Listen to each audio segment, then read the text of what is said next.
Hoje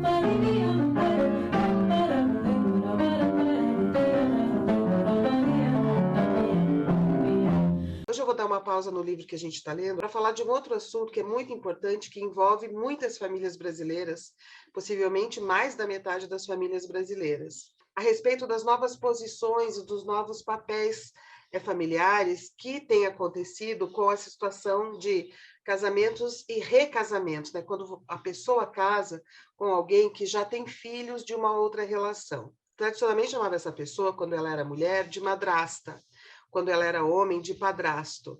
A madrasta, ela herdava da mãe, ao substituir a mãe, ao casar com o viúvo, ela herdava direitos, ela herdava deveres, e ela herdava, sobretudo, um mérito social, um reconhecimento social sobre o papel, a função que ela ia desempenhar ali dentro daquela família. Hoje, muitas vezes, quando se pergunta para uma criança, né, quem é essa pessoa? Ah, é a mulher do meu pai, ah, é o marido da minha mãe. Essa é uma expressão corriqueira, cotidiana, que as pessoas usam. Então, assim, uma nomenclatura só para ajudar a gente a organizar o pensamento, né? Mulher do pai não é a mesma coisa que madrasta. Claro que muitas pessoas falam madrasta, ok mesmo. No entanto, o que se passa, o que experiencia essa que é a mulher do pai, né? Ou seja, não é a antiga madrasta, é muito diferente do que vivia, do que acontecia, do que se passava com a madrasta tradicional. Justamente porque a mulher do pai é um papel ou uma posição familiar muito mais indefinida, já que ela não substitui a mãe. Então, ela não herda direitos, não herda deveres, não herda reconhecimento social, muito pelo contrário, ela é um vazio simbólico. Ninguém sabe se ela é parente ou se ela não é parente das crianças, ninguém sabe se ela pode ou não decidir, participar das decisões sobre coisas importantes, participar de eventos importantes, ter um reconhecimento como alguém que faz parte da família. Isso por quê? Porque o nosso imaginário ainda está preso na família nuclear. E a família nuclear é onde tem, então, o pai, a mãe, a madrasta e o padrasto. Bom, então, hoje a família não é mais nuclear, ela é família em rede. Então, nós vivemos em famílias em rede, mas ainda pensamos em família como família nuclear.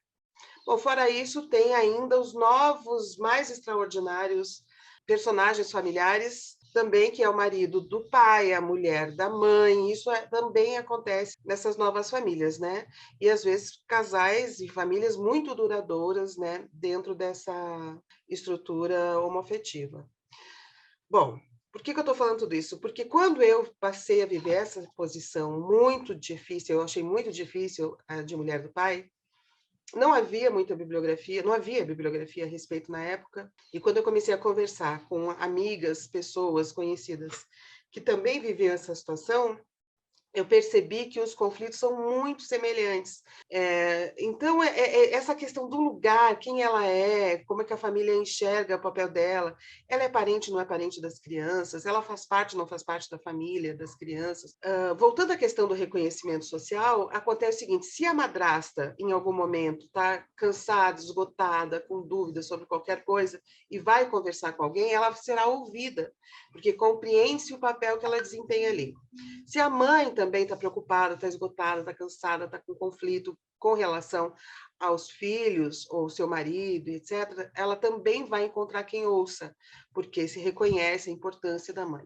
Mas se a mulher do pai, dentro dessa situação familiar, está vivendo conflitos também com os filhos, com o marido, está em dúvida, está cansada, está esgotada, não está entendendo, ela não encontra quem ouça com atenção, porque possivelmente dirão, você não é nada deles, você não tem nada a ver com eles, ou seja, não se reconhece que, embora na imaginação não exista ela como personagem familiar, de fato ela está na família e desempenhando o papel e vivendo os afetos da família, né? Está dentro daquele campo e acaba desempenhando funções. Deveres, por exemplo, tem muitos, né? No entanto, tem essas lacunas que eu estou dizendo.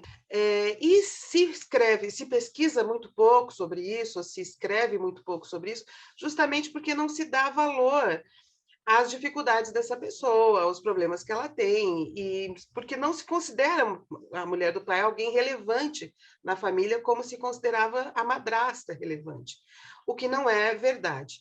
Bom, então fui buscar informações sobre isso, fui atrás e descobri que muitos casais separam diante das dificuldades de lidar com essa situação e acabam separando porque não conseguem se organizar e se administrar naquela situação que realmente é muito difícil. Muito bem.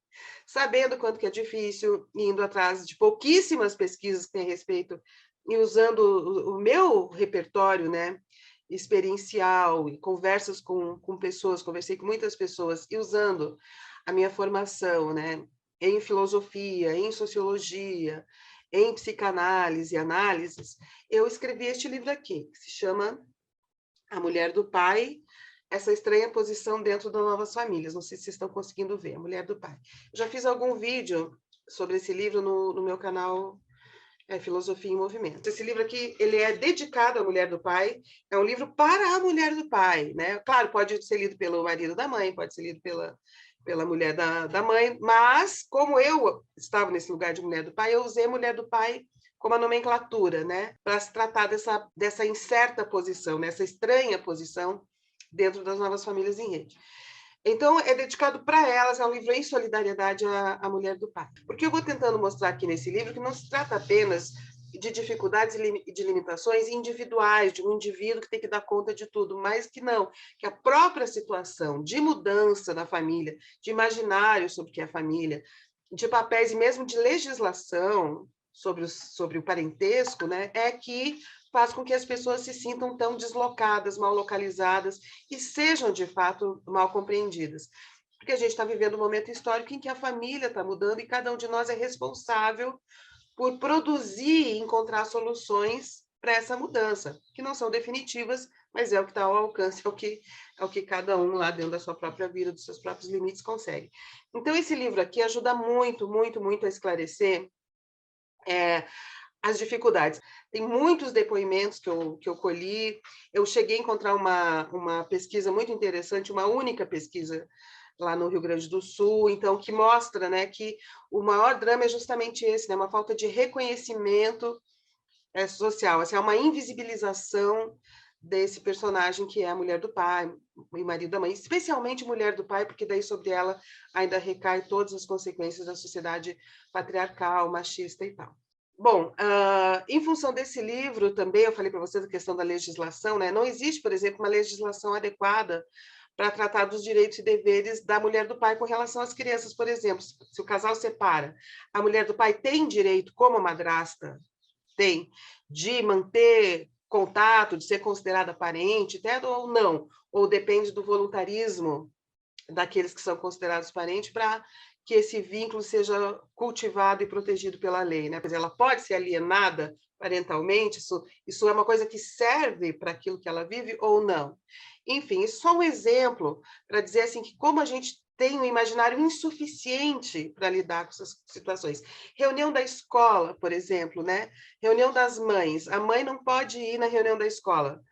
A mulher do pai, né, que às vezes é chamada de madrasta, sem ser a madrasta tradicional, ela pode ir na reunião da escola, ela vai ser entendida como alguém que exerce uma maternagem também sobre aquelas crianças.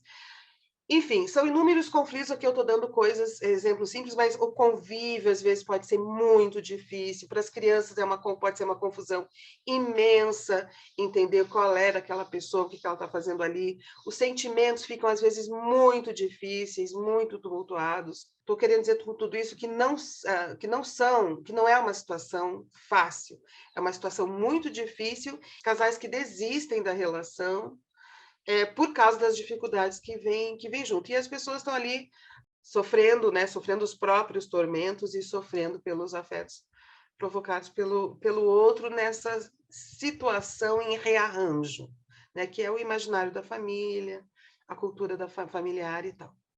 Algumas pessoas têm me procurado agradecendo e pedindo para que eu receba pessoas para conversar sobre isso e, de alguma forma, dar um suporte, uma orientação e também um grupo de análise dessa situação, né? Então, eu estou criando esse grupo, tá? Um grupo de apoio, grupo de suporte para as mulheres do pai e afins, em que a gente vai, né, cuidar para ajudar a analisar a situação difícil na qual você está vivendo.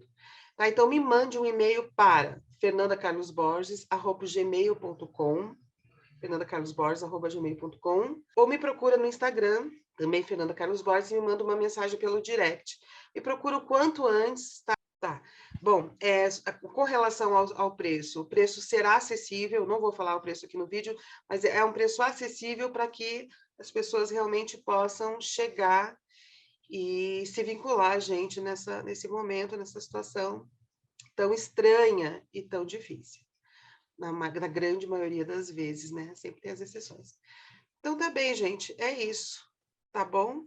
Então aguardo a vinda de vocês e semana que vem a gente retoma com a leitura do livro da filósofa Silvia Federici, O Caliban e a Bruxa. Um grande abraço para vocês.